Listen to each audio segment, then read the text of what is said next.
Over the last week or two, I have seen a lot of talk of resisting the Trump agenda. And I've debated making a video about this because I have some firsthand knowledge and firsthand experience as a soldier dealing with resistance fighters in Central America. And while in the movies and on TV, resistance fighters and revolutionaries are portrayed as romantic, there's really nothing romantic about it. At least not if you want to achieve something.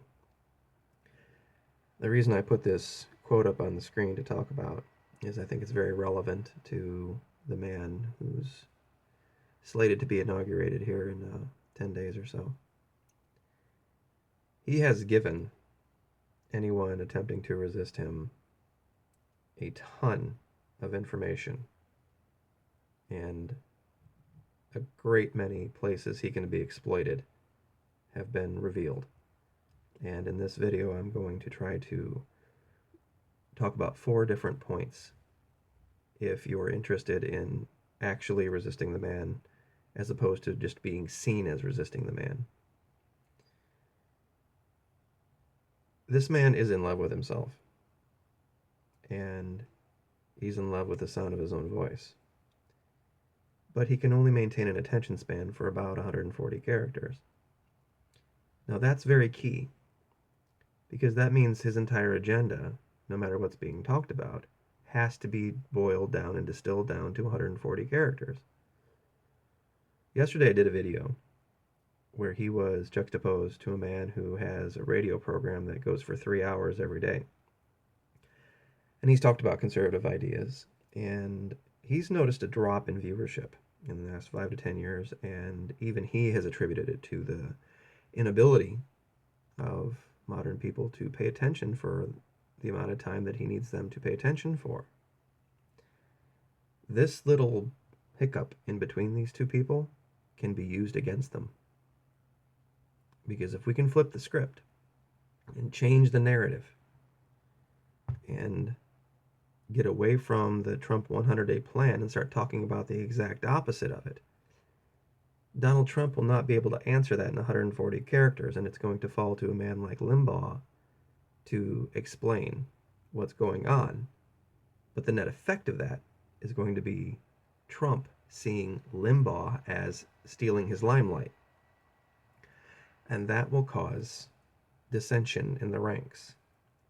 And if you can separate these two, and you can get this man at odds with his Republican cohort, that spells the beginning of the end for him. And that won't be hard to do. Let me give you an example. We'll go to, this is the 100-point contract with the voter nonsense that he put out. Let's look at these first 6 here. The 6 measures to clean up the corruption and special interest nonsense that he's taking advantage of at the moment. We can talk about propose a constitutional amendment to impose term limits on all members of Congress. Okay, well, to flip the script on that is you could say, why does Donald Trump want to have the will of the American people thwarted? Why is he so against people holding office that have been elected to it? I mean, that's not what he's saying, but that's going to be the net effect of it. That if someone is popular enough to be reelected 3 and 4 and 5 times, why should Washington have anything to say about that with the states? Let's see here. The number 7 under 7 actions to protect American workers. And I'm just pulling these out as examples as to how to flip the script. Cancel billions in payments to UN climate change programs and use the money to fix America's water and environmental infrastructure. Well, this statement here just assumes that America can't walk and chew gum at the same time, as it's a one or the other thing. You flip the script on this by saying, you go call your congressman up and say, what is the government going to do to advance our role as a country in the fight against climate change? What plans do we have to increase the funding for climate change issues? Don't even talk about opposing him attempting to cancel it. Talk about the exact opposite in a positive, proactive way. And there's all sorts of things that can be done here, like with the wall, same thing. Instead of talking, calling your congressman and saying, don't let Donald Trump build a wall, don't phrase it like that. Say, what are we going to do to encourage more immigration into this country? And the people that are here now, what are we going to do to make their lives better?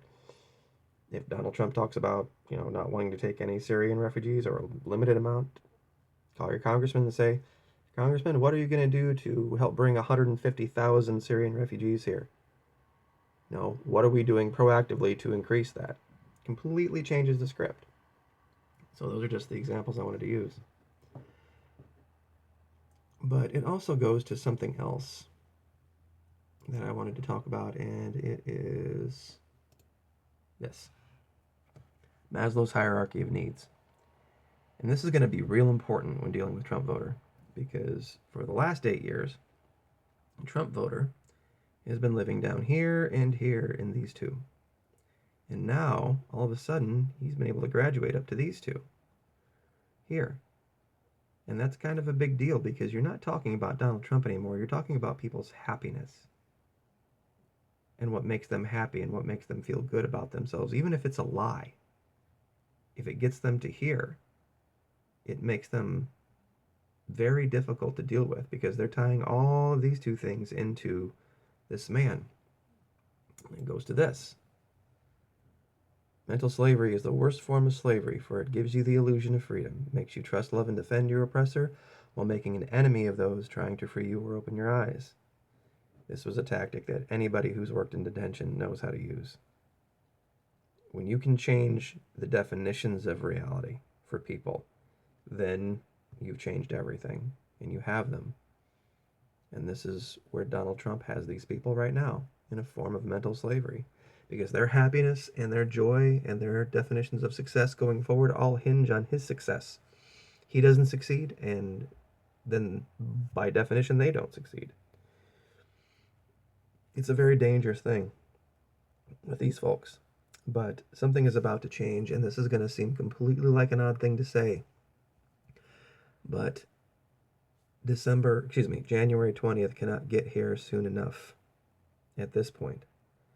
Because right now, attacking Donald Trump or attacking the Donald Trump agenda is tacitly attacking the election, which means that you're attacking 62 million people.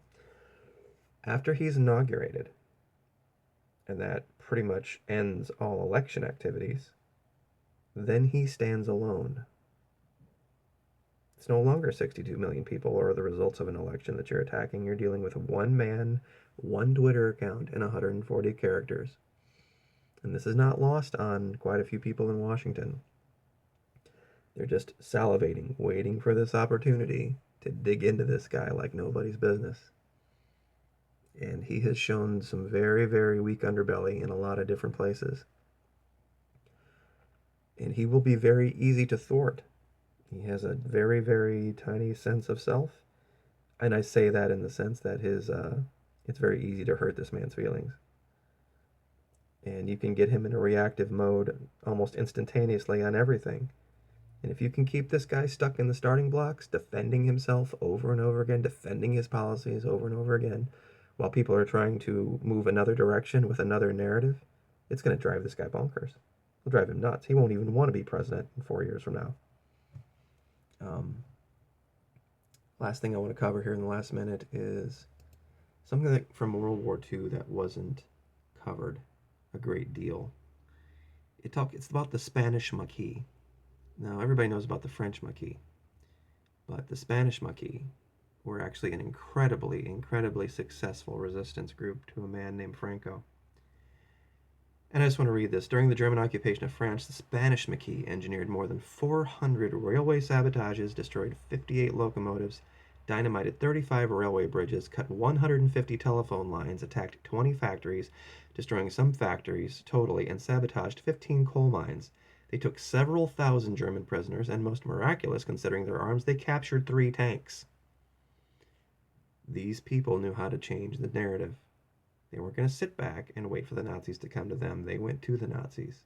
And this is exactly what you're going to have to do with these people. You're going to have to take the argument to them, take the fight to them. Don't talk about what Donald Trump is or isn't going to do. Talk about what should be done.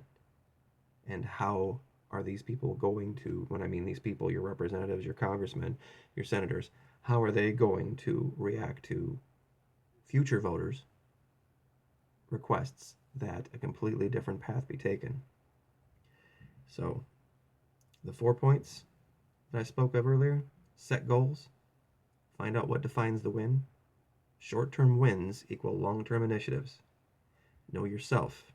Do you want to be seen as resisting, or do you want to actually achieve victory? 3.